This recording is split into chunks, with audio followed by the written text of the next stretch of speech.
you. All right. I would like to call this meeting to order. It is now 5:03.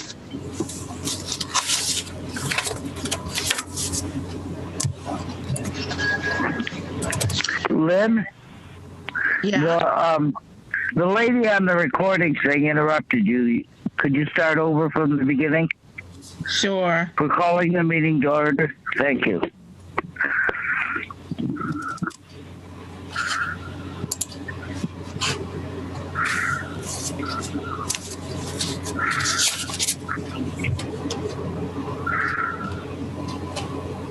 Okay, roll call.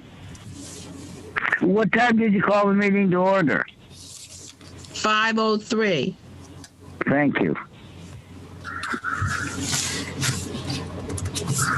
Okay. Don Hayes, present. Andrea Wood, present.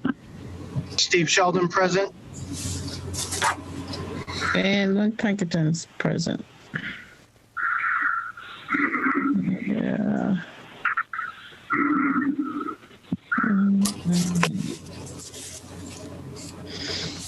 Okay.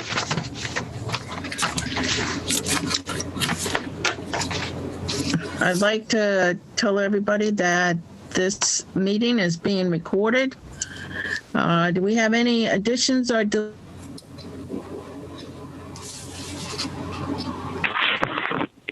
have anything. Me neither.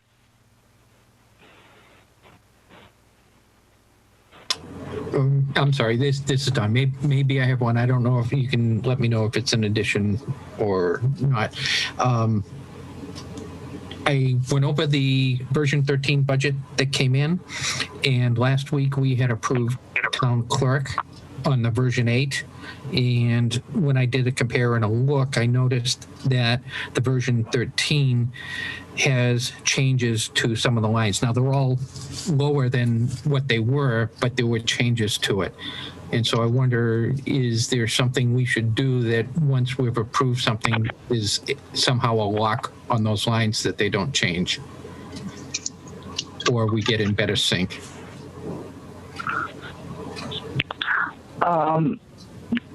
Can you give me an example? Well, we can do that under budget discussion, I think. Okay, that's fine. Then I have nothing. We'll do it under there. Okay. Okay. All right. I haven't gone to the town hall, so I don't know if we have any mail. Andrea, were you able to get the minutes done? I sent you 1 7 minutes. I hope you got it. My email is still all screwed up. But I got sent you the minutes for the last meeting this afternoon sometime. I can't remember what time. It on my email it said it went through Well, to everyone. I don't have it. Unless, Yeah, if you sent it to everybody, Andrea, I didn't get them either. yeah. I always send them to everyone because I don't think anybody deserves to be singled out to read anything as dull as the minutes of our meeting. Yeah, but none of us got them. I'm sorry. There's nothing I can do. My email is all screwed up. My husband has been gone all day, and he couldn't fix it for me. So I'm sorry. It looks like I'm really slacking off. But I'll have to get it to you later. All righty. So we'll look forward to that maybe tomorrow. Yes. Okay.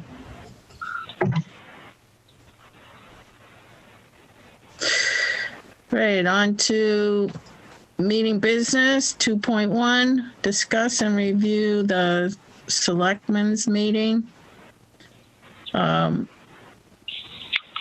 not sure what you meant by that. Andrea, because Well, a lot of things were covered, and I thought perhaps there was something there you might want to talk about. But one of the things that was there was they set up 4 Saturdays for us to meet with them.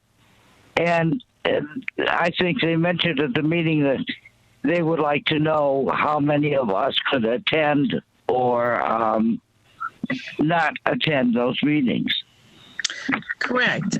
Seeing that we have Jim on the line, if I remember correctly, Jim, weren't you supposed to send us out a calendar? Yes, and that should go out tomorrow. We had a couple things come up today that changed the version we had, so it should be tomorrow. Okay. Well, I have the dates.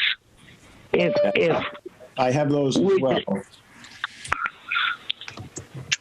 so, we could go over and at least see if at this point with the 4 of us, which of us can attend.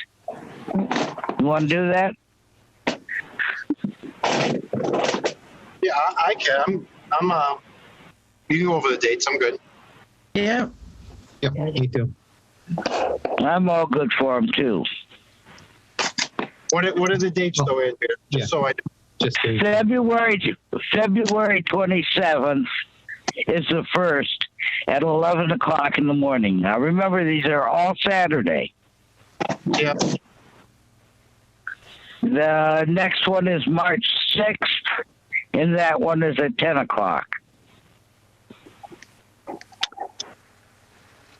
Okay. okay. The next one is March 13th, and that's at 10 o'clock.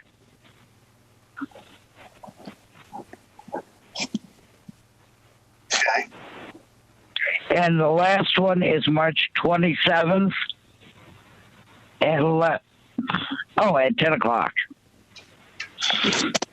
All right. So the only conflict for me may or may not be is I'm going in for surgery on the 26th.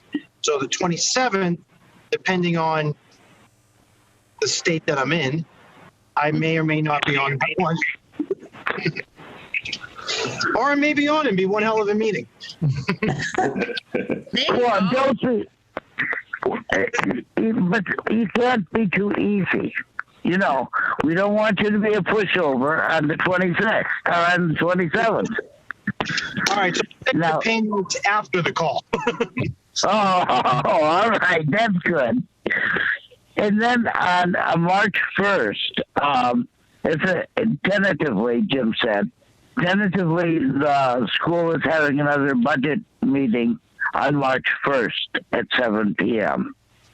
They are. Are they going to send out an invite so we can be on that? Is there an invite going to be? They have to post it, yeah. Okay, so we have to look for their posting. Yeah. They should send an invitation, Steve. They did for the last one, and I think I forwarded it off to you guys. So when it comes in, I'll make certain to send it off. Thank you. Okay, Andrew, I came in a little bit late, but can you hear me? Yes. Yes. Okay, so it's February 27th, March 6th, and March 13th. And March 27th. March. Okay, the only one I can't make is March 27th. Okay. I'll be able to make the other 3, but I do want to let the committee know and everybody else know that I am going to Florida for 6 weeks, and I can attend meetings, virtually, but I won't be able to sign anything, and I don't know if that's a problem or not.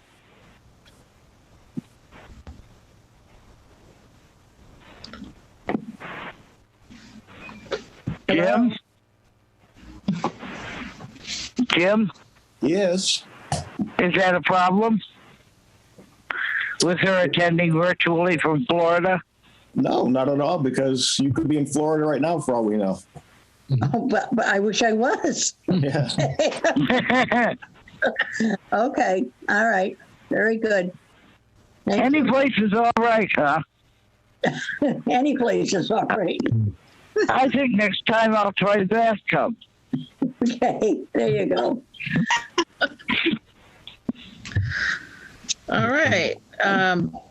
Andrea, was there anything else you wanted to bring up from the? No, just the schedule, because I know that one of the selectmen, Joe, wasn't able to make one day, and it's important for Jim to have, whether we would have a quorum or not, so that he can, do the schedule and get the thing all together, so they're productive meetings. That's all. Right. Well, we'd be We'd be all set. yeah. Because, yeah, Jerry Lynn can't come to the one meeting, but that doesn't mean one of our other two members couldn't come in. And though we couldn't make a decision, we could then take a vote at a later meeting. If since this one, the work sessions are going to be televised. Aren't going to be, So then we can work it out. We'll work it out. We can make it. We can take the information and make our decision at a later meeting from the information that we gather at the Saturday meeting, providing we give sufficient information to the other person. So we'll be fine. We'll work out fine. Right. We'll have a quorum. So Jim, you can pencil us in for those dates. Awesome. Thank you. You're welcome.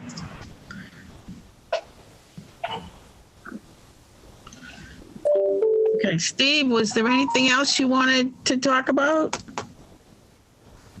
From the selectmen's meeting, Yep.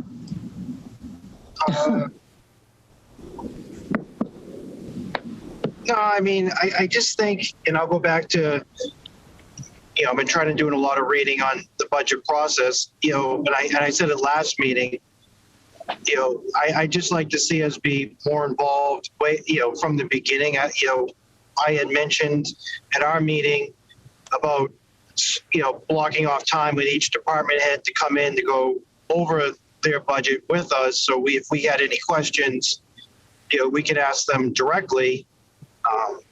And I think, Lynn, you had brought this up on Talk of the Town as well, just getting things. And, that way we're just well versed and we all can move forward and, as quickly as possible and get the budgets behind us. Right. No, I agree. It just seems, I just don't want it to be, here's the budget. This is this is where it is. And you have a situation at town, town meeting where we're asked a question and we don't know the answer to. Right. Well, I think we're all unanimous on that one. And other than last year, Lynn, you met with every department each of the prior years before last year and went over their budgets, right? Just the main ones.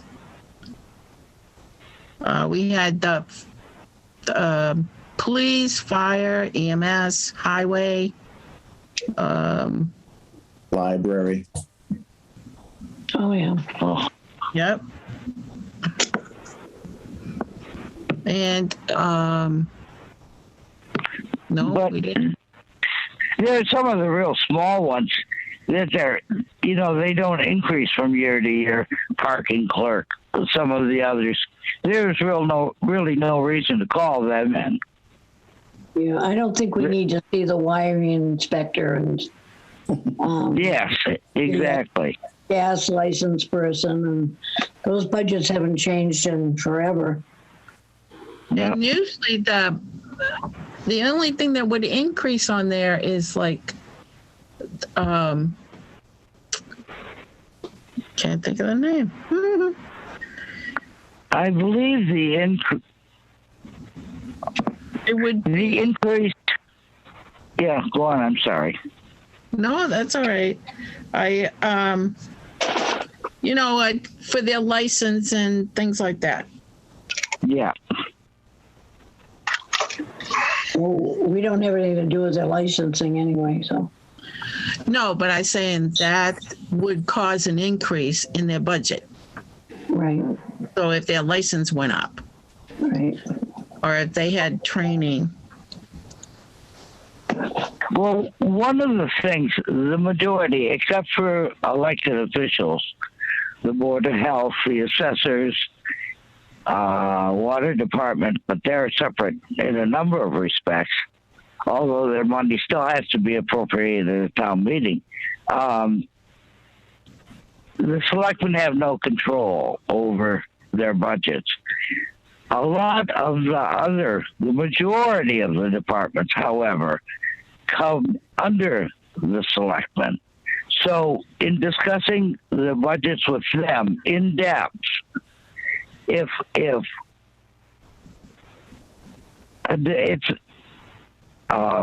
mandatory, or we feel it's mandatory for them to work with the department head to either speak to us or speak to them or do something, we can, the selectmen can act on that. If we're working more in tandem to lower the budget to get somewhere, the selectmen are a perfect asset, a perfect complement to getting the majority of the budgets addressed the way we want to address them. I think I agree 100%, Andrew. I think that's, the point that I've been trying to make for a little bit, that, I think we got to, and I said it the other night, we got to, tackle this as a team so there's transparency, and then we all, can come to town meeting, as a united front. And I don't mean that as a defensive thing, but so if there's questions coming from the floor, we can answer them. We can say that we work together on these budgets. To your point, in tandem together. This is why this line item. We all know we've been at town meeting, and there's a lot of questions and a lot of, this is what it is, and it's always been done this way for years, and this is, but people are having questions, and they're questioning more and more, and I think they want more transparency, and I know that, Jim has, gone to great lengths to try to change things to, make the budget when they pass it out a little bit more user-friendly, and some people still have concerns, and that's okay. That's their right to have concerns. But I think what the town is looking for is for us to be working alongside the selectmen and the department heads, as a team to get this done. Mm-hmm. I agree. The one thing we have to remember, though, is that even though we're working with them, we still are separated from them. Correct. And if we disagree with what's decided, we still disagree. We do not have to say, we talked this over, this would be nice, yada, yada, yada, and come to the same answer. We can always put out a dissenting opinion, and that's what we're supposed to do. As long as our opinion, we believe, is in the best interest of the public. And I agree. So, and I wasn't, and I certainly don't mean we have to agree, nor should we agree with everything, because there's going to be a difference of opinion.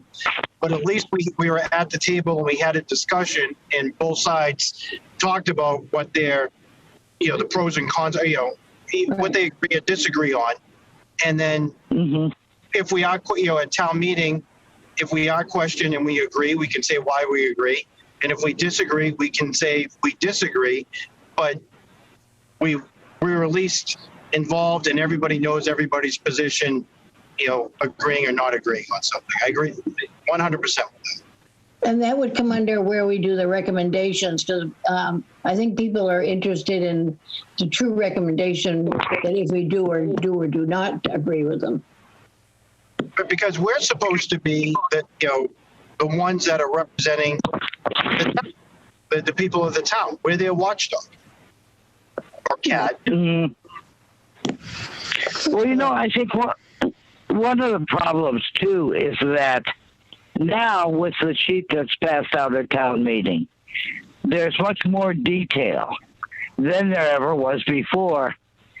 And I think some of the public, certainly not all of the public, but some of the public doesn't understand what they're seeing or the meaning of what they're seeing. And we have to bear that in mind when we explain. We should not just assume that they know as much as the selectmen know or we know. We have to remember that they don't, or probably don't. And I think then things would go better to get an understanding across. I agree. It's an education, and I think that's where some of the frustration has come over the years. As much as you try to explain, and I don't think that the floor, the people, not all, some people on the floor don't think there's been enough transparency, and when it can't be, and when we don't talk about it or it's not explained the way that they can understand it, and that's where campus comes in. Mm-hmm. Agree. Well, I think too what happens is, we're there continuously, but they're there once, and they just don't understand where it's coming from. I think that's probably part of it. Right, but they have to, but we have to. Our job is to explain. The selectman's job is to explain it, so they do understand. Because ultimately, at the end of the day, it's their money, our money. That's correct. Okay, moving on to the next one. If nobody has anything else to say about the selectmen meeting, we'll go right into the budget. Well, I didn't like being called that late at night, to be very truthful. What? I didn't enjoy having us put on the end of the agenda when we knew that we had 4 budgets to look at, and to have go on at 9:30 at night was a little tough to take. I think when we have something as important as the budget, maybe it could have been moved up a little bit sooner. You listening, Jim?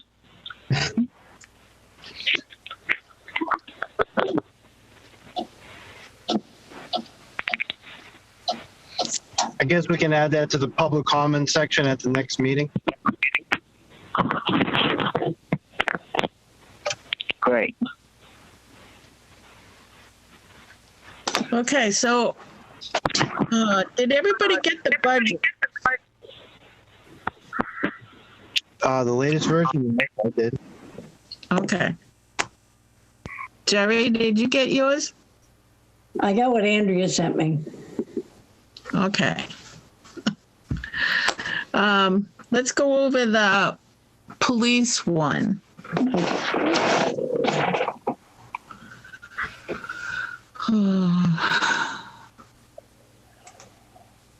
Oh, that's fire EMS. Hold on.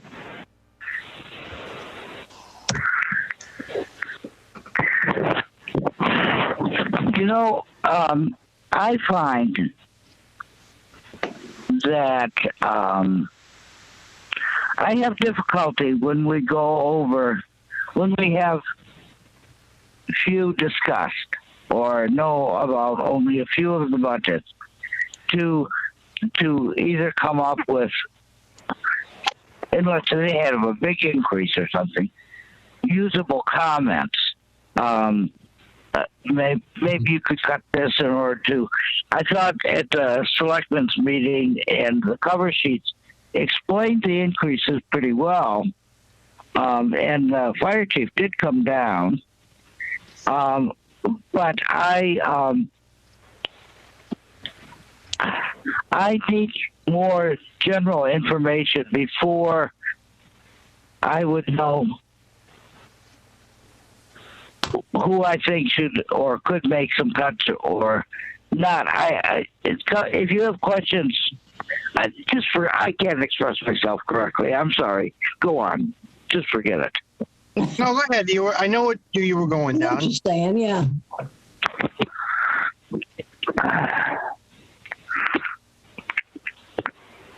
You're talking about the summary sheets they send ahead of time, right? The ones that Jim and me emailed out the other night? Yeah.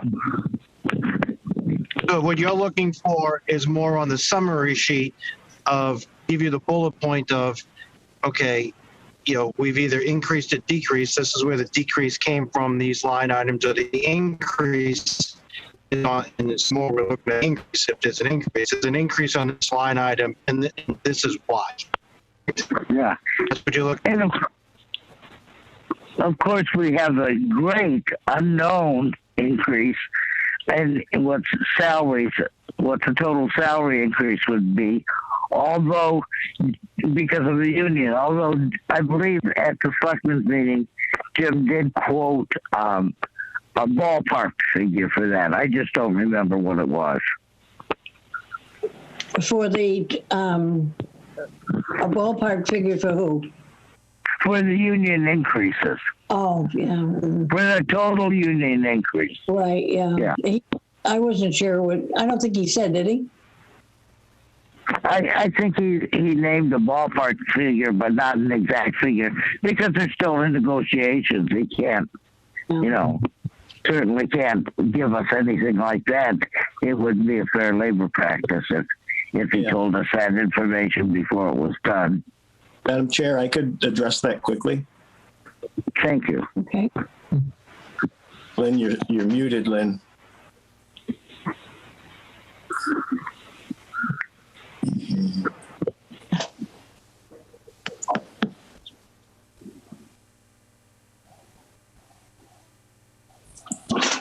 I think she can still hear us. So the direction I've been given from the select board is to budget to implement the Collins plan, which is the wage plan, the compensation and classification plan that was done by the Collins Institute last year. The rough numbers on implementing that plan using the standard implementation, which I'll talk about in a second, is about $75,000. The way you implement the plan is you take, after everybody's job description's been reevaluated and finalized, and a comparability study with other communities that are deemed comparable to us in terms of their finances and their demographics. They build a grid that shows from the least responsible to the most responsible positions, going down the list by grades, and then going horizontally across the list are steps. And there's 2% between each step. The way you implement is you look at the widget maker position that is currently making $15.75. You go to the grade going down where the widget maker has been determined to be by the classification plan, and you go to the closest to 1575 that is higher than 1575, and that's where they land. What you see when you do that is, for some people, it is a significant raise. For others, it is zero, that they're actually already off the grid. And those are red line positions that have existed for a while. What's being worked on in tandem with this is looking at, for those positions that don't see at least the 2%, moving them another step, such that at a minimum, everybody's getting 2%. And I've been told to build that sheet and see what that cost is, but that doesn't yet show in this budget version 13. All you see in 13 is implementing it, placing them where they belong. So it's roughly 75,000. We have so. Oh, excuse me. Go ahead. Is that for everyone or just for the union workers? No, the only one that is not showing an increase based on the Collins plan is the position of town administrator, because that position is not part of the comp and class plan. But every other position is showing. Okay, so what about the people with the contract? If they have a contract that is in place that calls for more than they would get under the comp and class plan, the contract governs. We'll run into that with public safety, probably more than non-public safety. Public safety, both police and fire, have pretty elaborate and concrete wage scales in the back of their contracts that go by shift, that go by rank, that go by longevity. So at the end of the day, if I were a betting person, I would say that the police and fire are not going to be tied to this comp and class plan because their contracts are a little more detailed and, quite frankly, a little bit more to their benefit. Okay. I didn't think you could make any of the unions comply with the comp plan. You can't make them comply, but you can take that new comp plan as your negotiating position, which is, it's a little unusual this year to have shared that publicly with the world, but that's where we are. So the position of the select board has been very publicly stated that the objective at the bargaining table is to implement the Collins plan. So they are in favor of raises for everyone. I'm sorry? So they know they wanted it.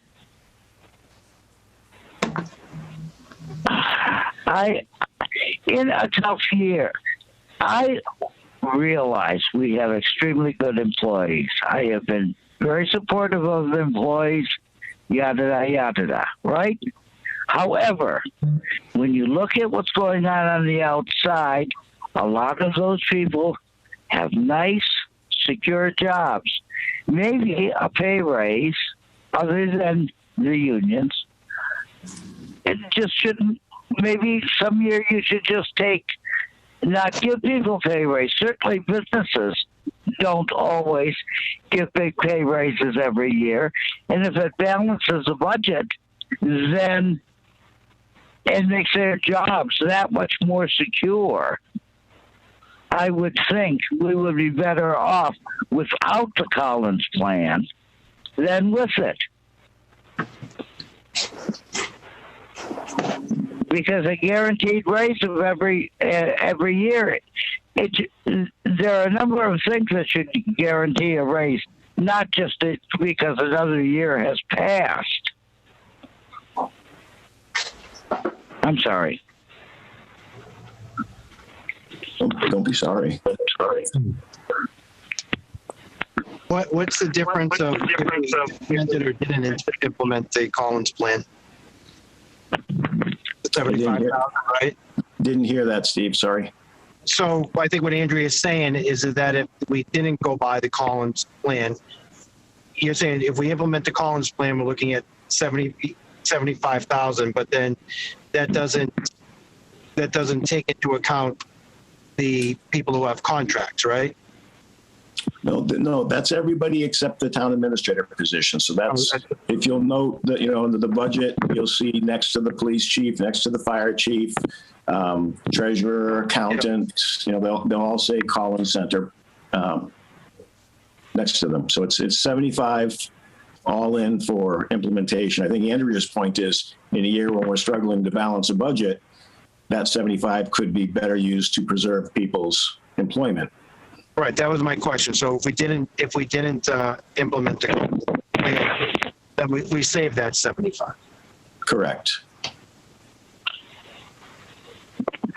But but we're still still 600,000.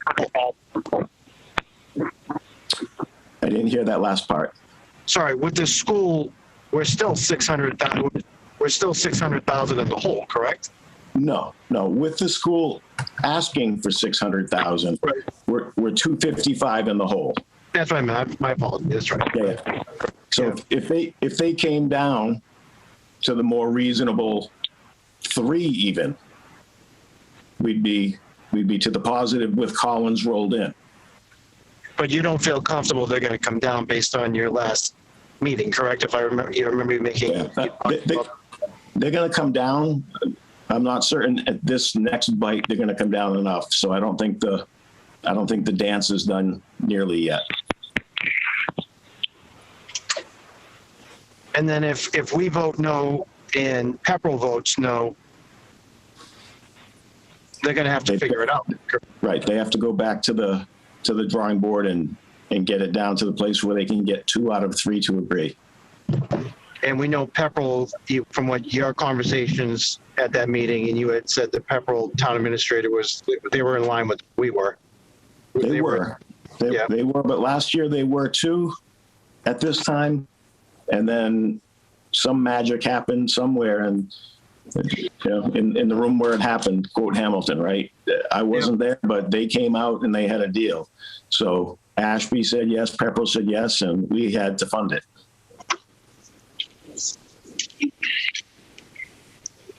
Was that last year or this year? Oh, this year, which was last year at this time when it was happening. This fiscal year, but at this time last year. Yeah. Jim, when they had the audit of the E&D, they were over their 5% limit to the tune of $300 and some thousand. Correct. What happened to that money? The assessments were reduced. By the time it goes through the formula, it meant, I think on our side, maybe 80 grand or something.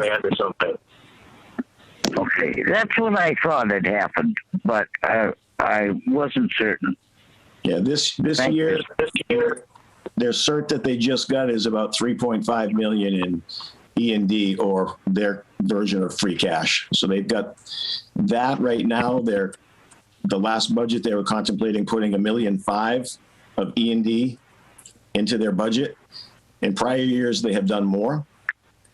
So part of the discussion at the last meeting was that perhaps they should be looking at the fact that that's their rainy day fund and it is pouring out, and put some more in.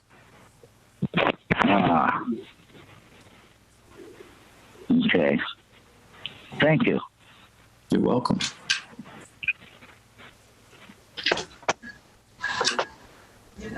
There was a question about the difference that was seen between version 13 and an earlier budget. Yes, that was from Dawn. Yep, on town clerk. Let me. It was all the election lines, because obviously next year we're not going to have as many elections as we had last Correct. year. Yep. So in earlier versions, Don, you saw a rollover of everybody's numbers from this year, just to get the cells populated and carry the formulas. And then this year we're about a month behind, because normally the budget memo goes out in December, and I was asked to not send it out until January this year. Yeah. So you would normally have not seen that hiccup, but because it took us until February 5th to get people's budgets, the earlier versions did show some of those discrepancies. And that's okay. It's just that in last week's meeting, we had approved the budget thinking there was only one line that might change, which was the union money. So that was the piece. And if we're approving the budget as we review them, I guess, like I say, my question is, how do we make sure that it doesn't change in another version going forward after we've done that review and said it's approved? Yeah, and that goes to Steve's point, I think, about making certain that we're all on the same page, literally, because this budget is still 255,000 out. So things are going to change. So you're kind of up against the rub of wanting to go through each budget as a finance committee, call department heads in, drill down on each line, understand everything, but it's still a living, breathing document. And until I submit it to the select board as a balanced budget, no number is safe. No number is sacred. So, Okay. Is there a way to track changes? I'm not aware of a track changes function in Excel. If somebody knows of a way to do so, I'd love to do it, because it would make my life a lot easier to be able to just go to the track changes function and not have to write a memo each time there's another version submitted.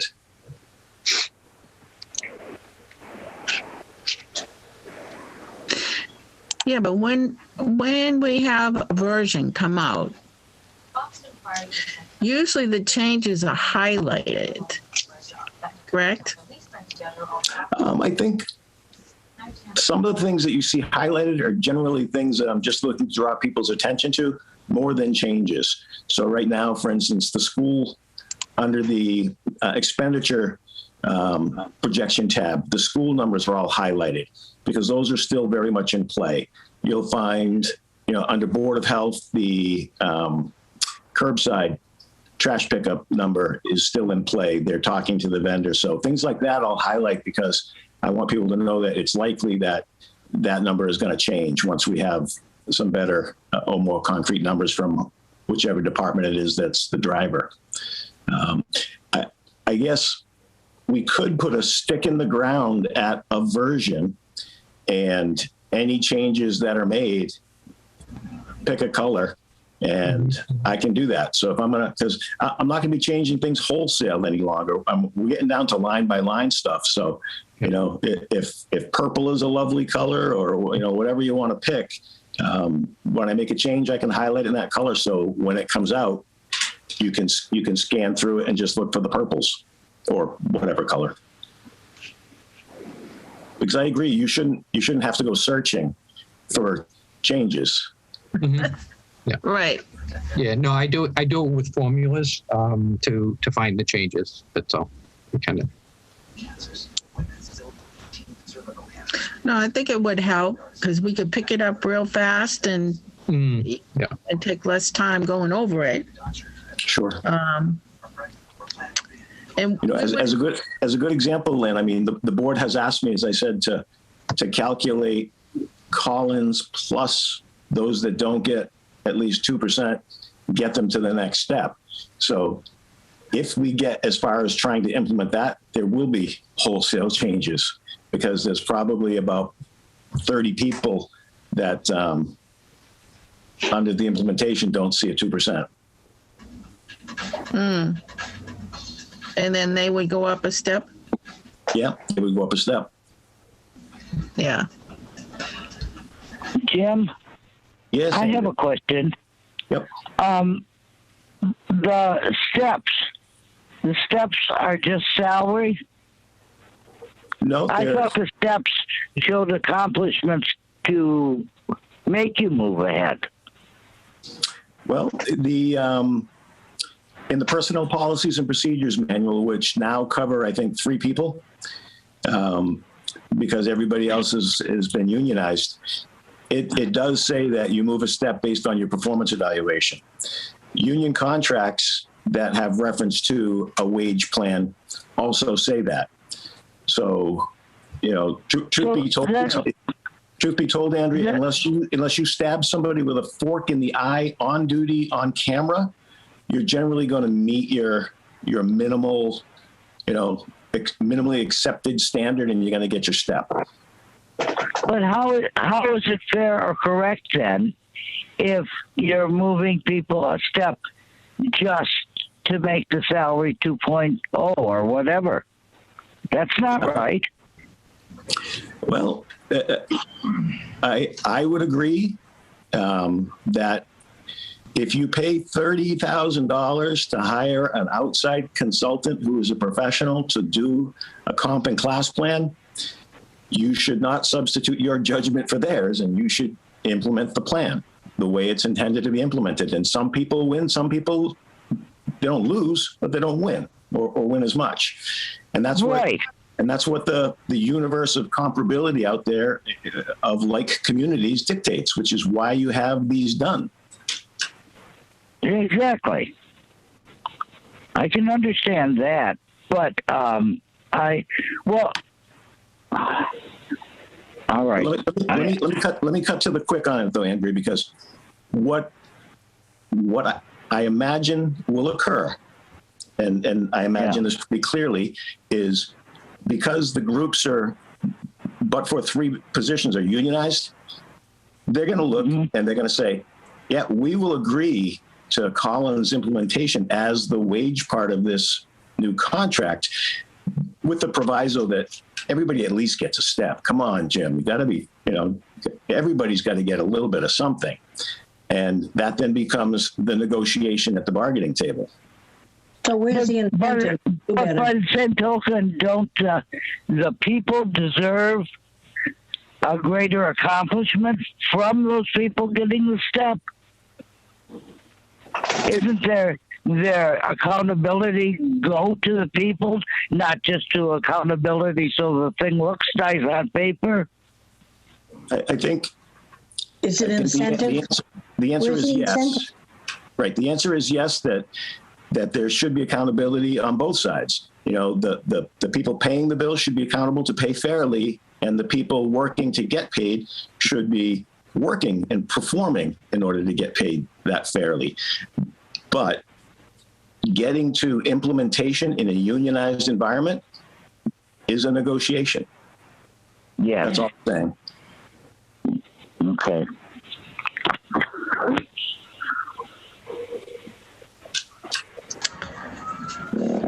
Okay, I'll say it once again. Any other questions? I don't. I think I think we, at this point, we just really need to get through the work sessions. And to Jim's point, he has to, this thing is in flux probably as we're talking. He probably has it up on his computer and sees something he can change. So we're discussing the budgets, is great. We can probably discuss more. I think we're better served to discuss the process of what we want to see. And this is a good discussion, Collins, versus non-Collins, what we have. But these work sessions, I think it's really the work sessions is where we're at right now. And obviously we have 4 coming up leading to the end of March. And, that's where we're really going to have to air a lot of these things out. Now, are the department heads, Jim, at the work sessions or not? If they're asked to come in, they'll come in. When we did this really hardcore, not last year because of COVID, but the year before, I think we had one department come in where there were some questions. But beyond that, it was literally us all sitting around the table in the conference room and going line by line, and getting every question answered on both the expenditure and the revenue side. I get poked at more on the revenue side than the expense side a couple of years ago. I think it's open to have departments in if that's what the groups want. But again, to Geraldine's point, Tuesday did not go the way it was supposed to go. Tuesday was supposed to be a much more detailed accounting of those 3 big budgets. We had both chiefs and the highway super sitting on that call until, 9:45. And then we spent 10 minutes maybe 10 minutes. in total, talking about them. And I agree. To Geraldine's point, that probably either that should have been, all that was on that agenda with a couple of things on that meeting, if we were going to go through big budgets, or that put to the beginning. I agree on that. I mean, that wasn't fair to anybody on that call to spend 10 minutes. But I do think that, and this is just my opinion, that it's worth having the department heads, the big, the ones that carry the big load of the budget into those meetings. And exactly to your point, and I know you get poked on the revenue side, but for someone who deals with it deals with budgets as you do, we always talk about what our expenses are. How can we cut expenses? Because you may look at something and say, well, I'm only spending X for this, but do you really need to spend? There can be cuts. It's what can we cut for expenses, Right. first, and then okay. And like you even said the other night, it's simple math. It's what's coming in, what's going out. But really look at the expenses. Somebody say, well, I can save $500 here, but is it really worth saving $500? Well, yeah, it is. It's $500, and $500 over, let's say, 6 departments, that's $3,000 or whatever. Each department. So I agree with that, but I feel personally that the department head should be a part of those discussions, because if questions do come up about expenses, chief or police chief or fire chief or whomever, can you cut here? Right. If we cut this expense, what does it do? Right. What's the ripple effect? Right. Yeah. And there's always the want versus the true need on things that they, well, we need this, or do you really need it, or do you want it? What's the difference? So that's I just agree, my, Steve. I I agree completely. Yeah. I don't know how Lynn or anybody, Andrea, Jerry Lynn, you guys all think about it. I agree. Line by line. I feel the same as far as, we're going to go over the budget line by line. We should have the department head there so that we can answer any questions right then and there. And then it's over. See, the thing that's being blended there is you normally, at least in my 5 budgets, have done that on your own as the finance committee, and then met with the selectmen to beat this thing down and look under the hood and from it sideways.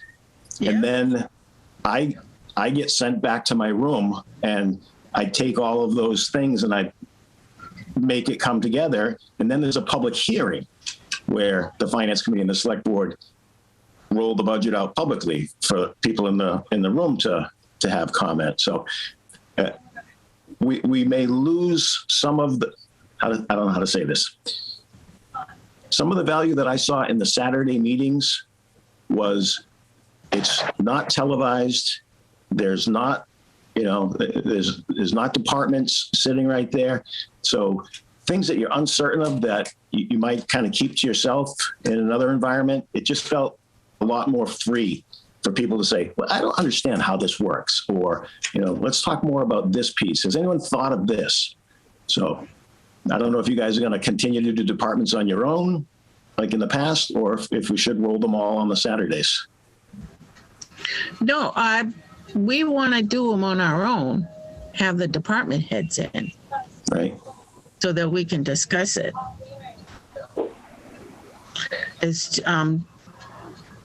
That was one of the discussions tonight, is to come up with dates and times to get people together. Right. The one thing that, though, I think we have to do that's the most important is to develop the questions first, because we may, or one of us may, already have the answer. And if you call somebody into a meeting and really don't have anything to say to them, talk about the weather or whatever, it's just a waste of everybody's time, particularly theirs. We have to be responsible in the questions we ask, that they're budget related, that the things that we do not understand, why they can't be reduced or whatever. Right. So that's why I think it's best if we get together and review X number of budgets, and then decide whether we have questions, because a lot of the budgets are fairly obvious. But they're the points of them are kind of cut and dried. The assessors is one that comes to mind. Well, Andrea, that usually was our procedure that we were following before, was that we would go over the budgets, come up with our questions, and then the next week we come in with the department head and ask him questions. Yeah. Well, yeah, but I thought you were changing that procedure. No, And we haven't always had very good questions for them either. But I think we're more tuned in this year, more understanding. Have we, on the budgets that or these dates that we set, have we decided which budgets are going to be talked at? I think that's an important issue. Mhm. Or are we just going to, just show up and then hope, decide what budget's going to be talked about? I was going to ask that too. I think that would be an issue that if we were a little bit prepared, or we had, could look at a budget before we got there, maybe that would be an easier way to do it. yes, especially to coincide with what we're doing. Right. So, Jim, Yes. do you have any idea which budgets they're going to do on which days? I was told the big three were important to get in straight away, but I don't really think that happened. Okay. Right? I mean, we had them there, but we didn't review them. So my expectation is we're going to ask them back first thing on the agenda at the meeting on March 2nd, the select board meeting. Obviously, that'll be Veronica's decision. She's the chair. But I don't think one of us learned anything about the police, fire, or highway budgets because we really didn't spend any time talking about it. Right. So How about this for a thought? So we have the Saturday meeting, the 27th. 7th. Yeah. Right. So that's the first meeting, and whomever's there. Let's say police and fire are there, and this is, I think, it might help everyone. So let's say the big three are at that first one, or maybe it's just one, whatever it is. And I'll just use police. And so we have our work session on that Saturday. We go over everything we discussed. And then we could have a finance committee meeting. We can digest everything from Saturday on, but schedule a finance committee on Thursday with whomever we just discussed on that Saturday. Have the department head of that, of that department head in that following Thursday to answer any questions we might have. So that kind of, to your point, Andrea and Linda, kind of covers both things. We've discussed it at a work session. Questions could have came out of that work session. Then we'd have our own time as a finance committee to drill down and ask that department head the following Thursday. And we can do that. I know it's a lot of meetings. We could do that for each Thursday after that Saturday meeting. Just a thought. I mean, I don't know where, Well, Right. I was on that same, but I was thinking maybe it's before the work. So if we had the police into ours the Thursday before the Saturday, we would have their answers going in, and we could sit down with the selectmen and really hash it out at that point, rather than coming out and having questions afterward and sitting down with the select people. Well, the only reason I say Saturday is because, to Jim's point, he's changing that budget every meeting, and probably as of like Friday night, he's still going to change it. And then Saturday, we're going to probably walk in with not a clean version, but a cleaner, probably a different version. Cleanest. Yeah. You know what I mean? Am I correct in thinking that, Jim? Yeah, and one thing that Veronica suggested, which I think makes sense, is setting up a share file, a share drive, where twice a week, wherever I am, I save to that drive and everybody has access to it. So you're not waiting with bated breath until Friday at 7:00 to get the latest and greatest, but at least twice a week you've got the ability to go on and see where it is. So do you use Google? Because Google Drive is shared drives. You could upload to Google and share it. Yep. Well, we have either Google Drives or the OneDrive, or even throwing it in a Dropbox. I mean, just in some fashion where people have access to get in there and see what's happened since the last version. And to Lynn's point, if I go as low tech is just highlighting the changes, or to Don's point, if there's some funky formulas that I can use that will be able to do that, then I can figure that out. So does it make sense, though, Jim, in your opinion, that we have the meeting, I'm just asking, after the fact, after that Wednesday, after that Saturday work session, because you could be changing things right up until Friday, and then we go into the work session Saturday, and then we come out with the questions, I mean, or have questions going in. Yeah, I could argue it either way, Steve. I think what you're saying makes perfect sense, but Don's point was good too, because, it almost comes down to what is the objective. And if the objective is to be best prepared to discuss it with the department head, then waiting until you've got the last best version the Friday night and then talking to them on a Saturday makes sense. But if your objective is to be able to know everything in as much detail as possible, to spend Saturdays grilling the select board, then you'd want to have met with the department earlier. And that's why I would want the department heads in on the Saturday work session, because that's where it becomes united. Kind of like, okay, now we have a question. What about this line item? What about this? And then, spit fire. You look like the album cover for Queen right now. It's just a floating head on a black background. Hold on.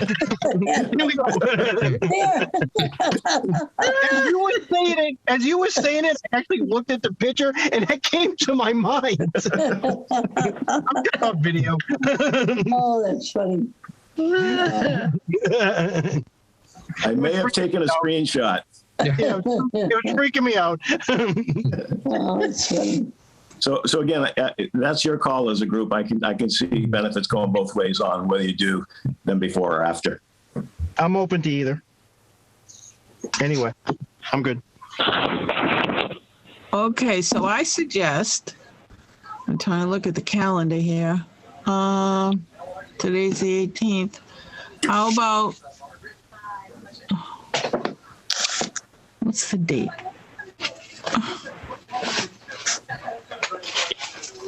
Hold on a second. It'd be the 25th if you're looking at the calendar. Yeah. Thursday would be the 25th.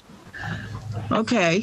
So I suggest that on the 25th, we asked the police, Sartell, to come in that night. Okay. I'm good.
Thank you, Hartley. We'll get that down. And we can go over the police budget and ask him, and we can look at the budget and come up with any questions we have. Unless you have already looked at the budget and have questions now.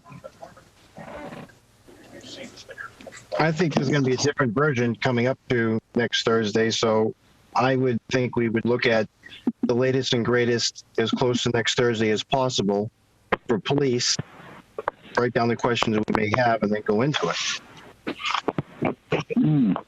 I don't have any questions right now, only because I know it's going to change. Right. Well, I had a question. I noticed on there that not everybody gets education. So I was wondering about that. You mean, yes, they do. Not the some, version I just looked at. some people get the residual. It's a reward for getting education. The town has a plan, but some people on the police department have the residual that's left of the Quinn bill, so they don't get the town plan for college reimbursement. So, if I hear that correctly, NASDAQ down 100, S&P 500 down 17. Sorry. if I hear that correctly, I know about the Quinn bill and they would be on it for education, but there was either one or two that had zero. And then one It's person because have it. it's not for them to get education. It's a reward for them having gotten education on their own. Okay. It's not a line item for further education of the officers. I believe that would come under training or something. Correct.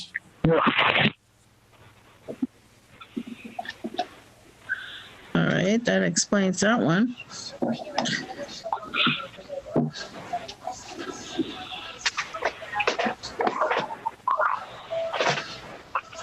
And I mean, that's all that I picked up right away, but I'd have to look at it again, see if I have any more questions.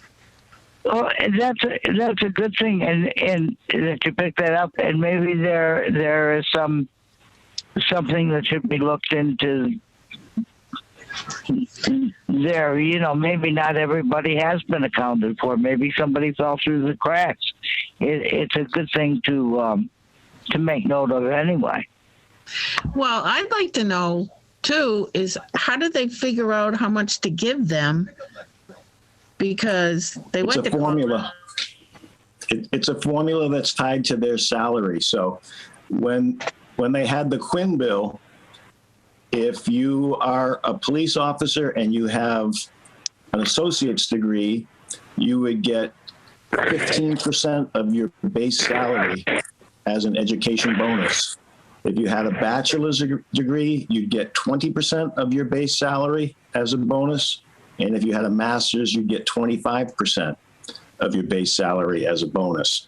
Several years ago now, the Quinn bill was repealed, but there was a lot of labor difficulty over what that meant, because when Quinn was implemented, the state paid half and the town paid half. So when the state canceled it, towns took the position that they were only obligated to pay half because the state took their half away. There were some arbitration cases that came out and said, no, if you've accepted Quinn, you owe that person 25%, whether the state's paying or not. So what we have in the current situation, which again, if I were a betting guy, I'd say is going to be a discussion at the bargaining table, is we have some people in the department that get Quinn because they were here when it was here. We have others that just get kind of the poor man's version, which is 50% of Quinn. So that's why you'll see differing amounts. It's based on the level of degree you've got and whether you're a true Quinn holdover or one of the hybrids from after Quinn. Okay, that explains it.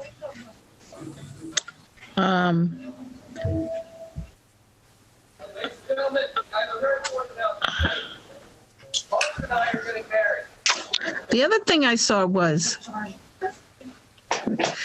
the clothing allowance that they get. It said in the budget that was rolled into their wages. Yes, just for the folks in the brass up at the top. There was a decision made by a former chief to, let me even back it up. There are certain types of money you can get in your job that is pensionable. So it counts as dollars earned for retirement purposes.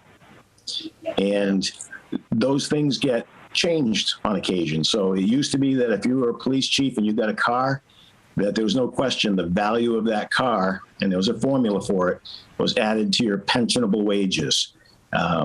When that went away, a lot of chiefs said, don't give me the car.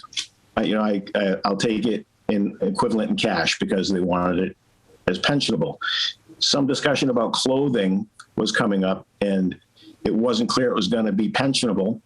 So a lot of chiefs, including a former chief here, had it rolled into the base, so it remained pensionable. So the rank and file haven't done that, but the three positions up top have. But I did see it on the budget that I think almost every one of them got a clothing allowance. Yep, they do. Under the contract, they all get it. But when you're looking at the labor worksheets where you see the individual position, person's name, Right. and all the breakdown, that's Yep. just showing everything that is attributed to that person. That's not, that bottom number is just showing how much it costs to have that person. That doesn't mean all of that is wages. So the clothing allowance, for instance, doesn't appear in their salary line in the budget proper. It appears down in the clothing allowance line, except for those top three positions. Theirs gets rolled into their base. I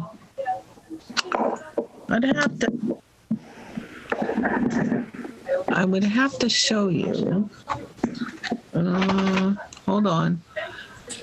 If it'd be easier, Lynn, you can just send me an email, or you can give me a call and we can do it live on the phone, or whatever works best for you. Yeah. Okay. That sounds good. And that goes, again, I've said it each year, but to the extent that there are people that haven't heard it before, 24/7 this time of year, my expectation that, if people have questions about this process and your time that you've got available happens to be on a Sunday afternoon, call and we'll take the time to work through your questions. I'll make myself available at whatever works best for your schedules. For those that, I think everybody, maybe not Dawn, but I think everybody else has my cell number. But I'll send it off in a group email to you guys, just so you have it. Okay.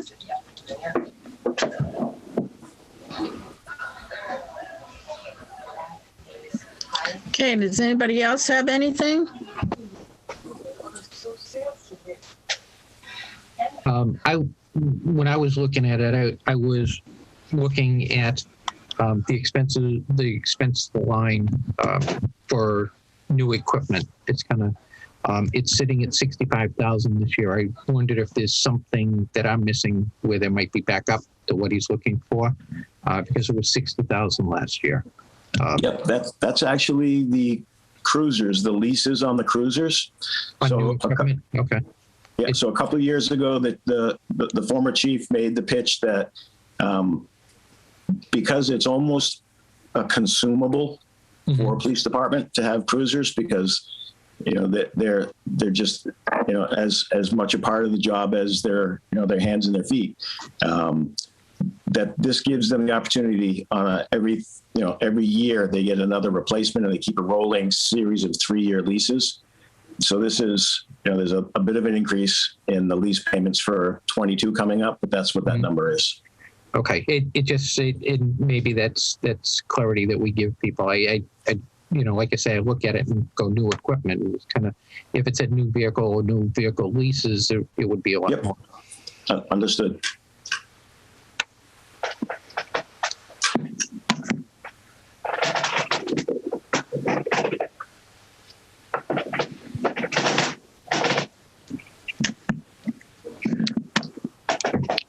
And I was going to say, I had another question, but it's outside police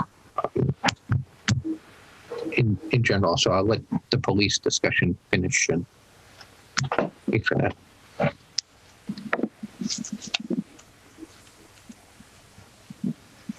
Anybody have anything else? Nope, I'm good.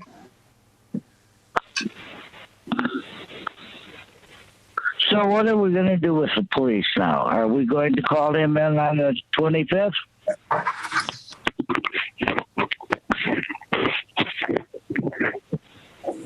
Amy?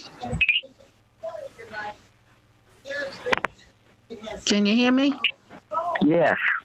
Okay. My internet keeps going in and out, so I can't hear everybody's conversation. Are we going to call the police chief in on the 25th? Yes. Okay. All right. So we're meeting at 5, have him come in at 5:30.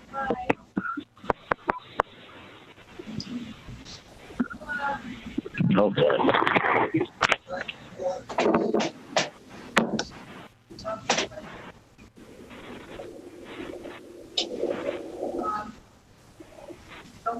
And that's the department head will have come in that meeting? Excuse I'm me? sorry, I didn't hear you, Andrea.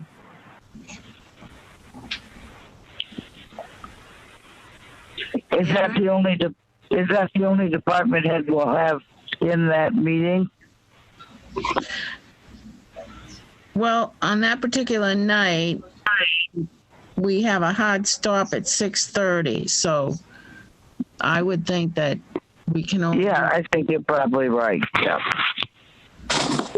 At the selectmen's meeting, the department that has a lot of problems, expense and various things, and got very short shift at the selectmen's meeting was the highway department. I would like very much at quickly after the police and all at the next meeting after this one, if we could do the highway department. There should be a lot there to go over. Mr. Smith is new. He's very good, and I'm sure he has new ideas. And I think it would be a very interesting budget to go over in detail. Yeah. Well, those were the top 3 that I wanted in at first. Mm-hmm. EMS and highway. So we will ask them in the next meeting. Okay. At TJ Maxx and Marshalls. Any other questions? I was going to say, just on budget overall or police? What, Dawn? Like, I have there was a statement from Jim, and I just wanted to be clear on what to be looking for. When you talked about the employee benefits and the health plan right now with the potential of a 1-month rebate or. Yep. And you said you hadn't accounted for it yet, so I wondered what that meant. Right now, what you see is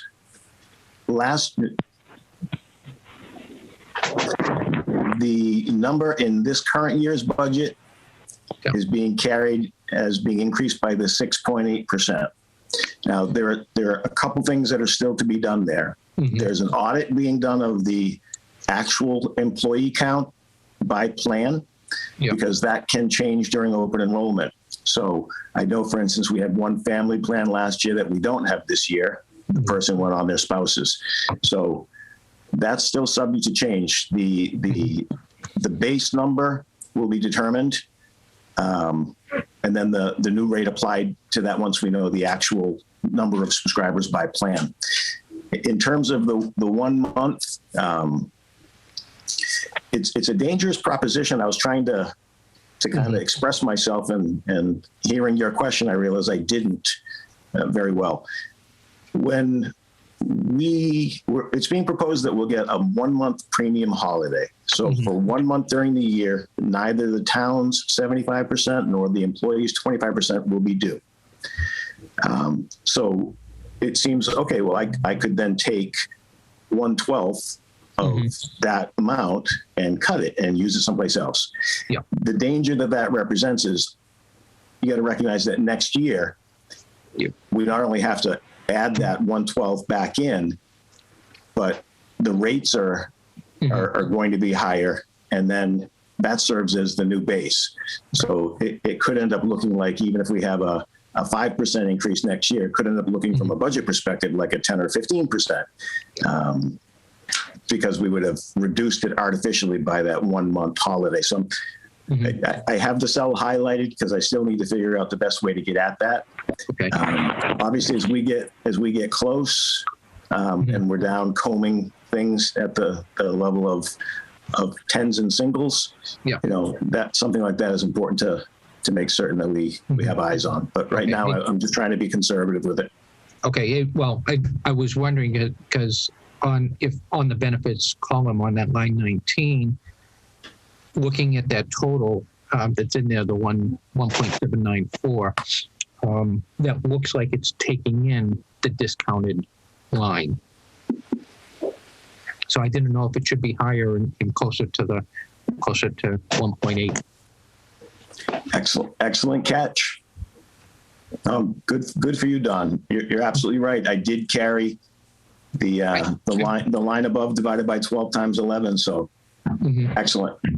So it's not really big. I just, when you were talking about it, it brought it to my mind, and I looked at the formula. And I wanted to make sure that I was looking at it properly. Absolutely, you got it spot on. Okay. So you wanted you're looking for it to be. I was looking at it both ways. See what the delta is. Yep. And obviously, the last time I pressed save before sending this out, it was still keyed to the 11. Yep. So it's about 70 grand. Yeah. I had like 71. So yeah, I work in spreadsheets all day, so that's a certain kind of sickness, I think. It is. It's kind of like.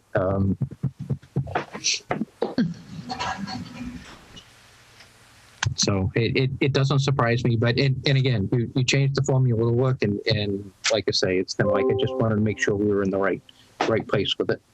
Yeah. I mean, someone like you, and I know Veronica as well, is very conversant with spreadsheets. When you look at this thing, you will find some things that will make you laugh because you know how to do things.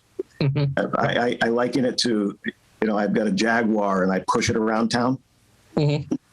So yeah, it's getting me from point A to point B, but I'm really not using it to its capability. Yeah, it's kind of like everybody is different. I had one person I worked with, when they were putting in their password and they had to have a capital letter, they put the shift lock on to do the capital letter and then took it off. They wouldn't type any other way to get uppercase and lowercase. Wow. It's kind of, so everybody has a different comfort level with different things. And sometimes you just got to sit back and let people do what they're comfortable with. Gotcha. Thank you. So it's.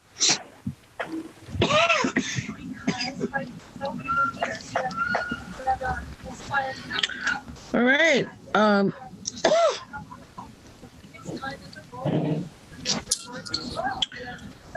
If we don't have any more discussions, excuse me.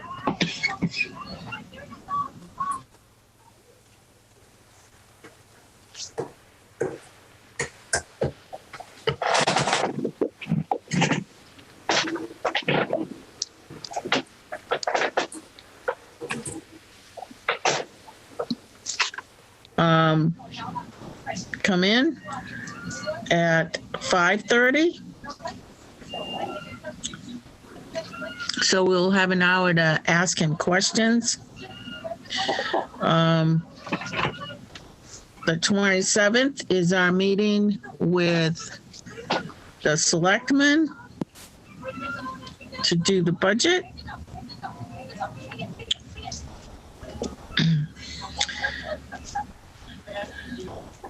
And I believe that's all we have. Who will be sending that link? Will you be sending it, or Andrea, or I requested from Hartley, Hartley? and then, Good. and then he Okay. sends it out. Okay, very good. He has everybody's name. All right. So you'll get the link, and then Okay. Andrea sends out the minutes. All right. Thank you. You're welcome.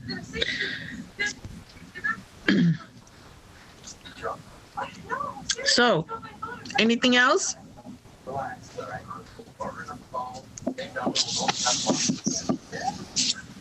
You want me making a motion to adjourn? Yeah, that would be nice. Now, if nobody has anything else to discuss at the moment, we can. All right, I make a motion to adjourn then. Okay, I Second. can second. Oh. Who was that? That's Don seconding. Okay. So we adjourned at 6:29. Okay. Well, good night, everybody. Thank you.